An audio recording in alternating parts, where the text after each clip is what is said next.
Mortal Kombat 11 is one of the best fighting games that I have played this generation. While the series is most known for the game's cartoonishly gruesome fatalities, the real heart of the game lies in its rock-solid mechanics.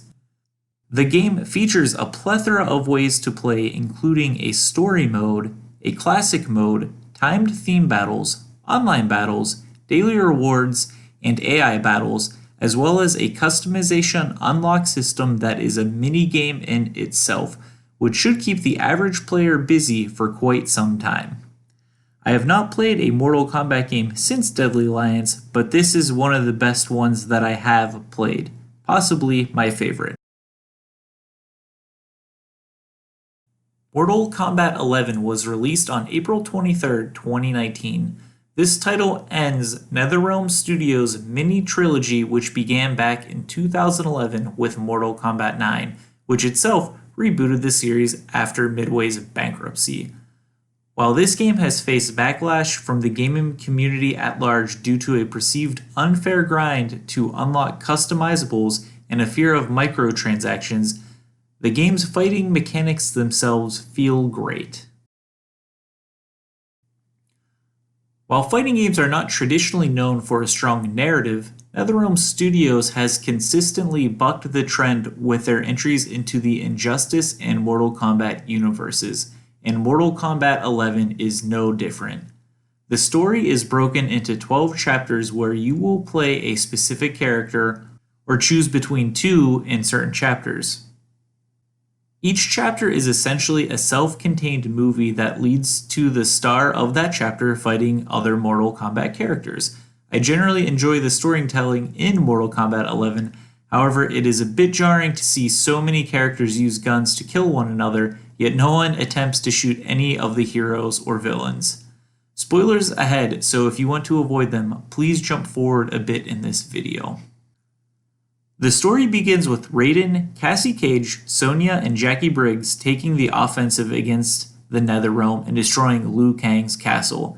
This is the setup to introduce the major villain of this title, Kronika, who is an entity stronger than an elder god and who controls the Sands of Time. It is revealed that she wants to use the Sands of Time to rewind time and destroy Raiden for being a thorn in her side.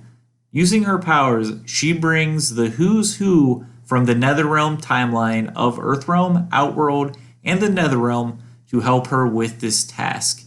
Interestingly, this also includes bringing back past heroes like Liu Kang, Kung Lao, Kitana, and Jade. This leads to some interesting moments when the virtuous heroes from earlier games meet their now corrupt counterparts, or vice versa, when changed characters like Scorpion meets his hate-infused past self. Most of the story revolves around Kronika gathering military power and energy from other realms to rewind time. There is a twist in the story that I did not see coming, revealing that Kronika has done this numerous times and has consistently coerced Raiden and Liu Kang into conflict for multiple timelines. Finally realizing this, Raiden joins with Liu Kang to create a new god of fire and lightning to finally take down Kronika.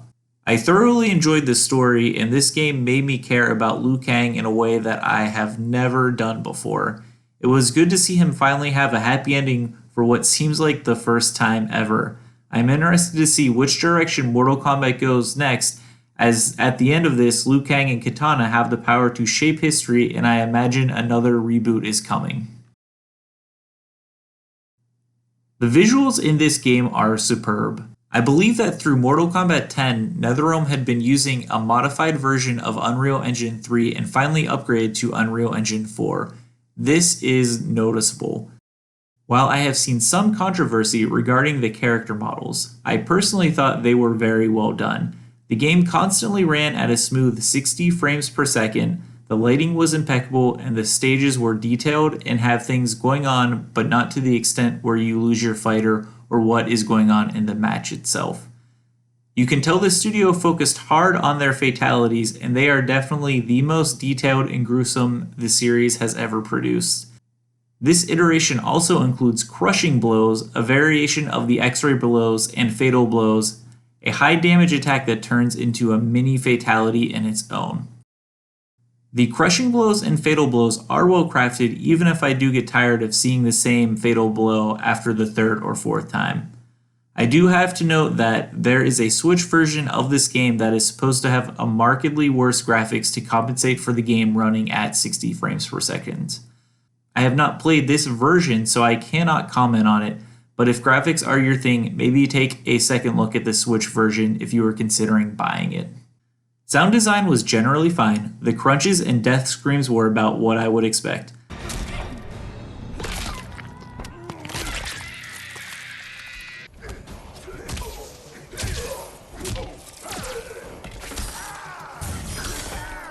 I was not terribly impressed with the voice acting, but for the most part, it was passable. The only glaring standout was Ronda Rousey, who was chosen to do the voice acting for Sonya Blade, and it fell flat. Maybe she could develop into a voice actor eventually, but her performance in this was noticeably subpar compared to the others. Fortunately, she is only featured heavily in one chapter and as an ancillary character in a few others. Mortal Kombat 11's fighting mechanics themselves are tight. Along with your standard combos, the Mortal Kombat series includes inputs for special moves that generally deviate from your standard punches and kicks. For example, fireballs. New to 11 is that you can now amplify some of your special moves by tapping the appropriate button to do more damage. Similarly, you can now expend defense amplification points to get out of the air or to dodge some attacks while you get back up from a knockdown. Overall, if combat is all that you care about in a Mortal Kombat game, you will not be disappointed.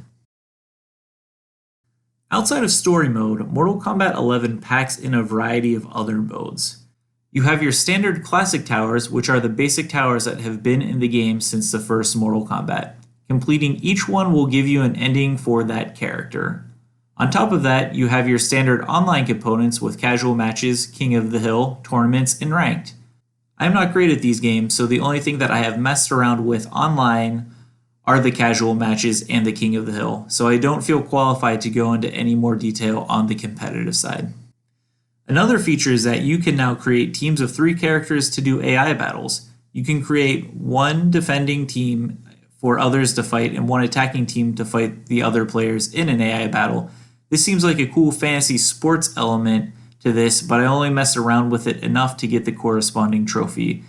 If you are into this sort of thing, then you may like it, but for me, it was just a cool little distraction.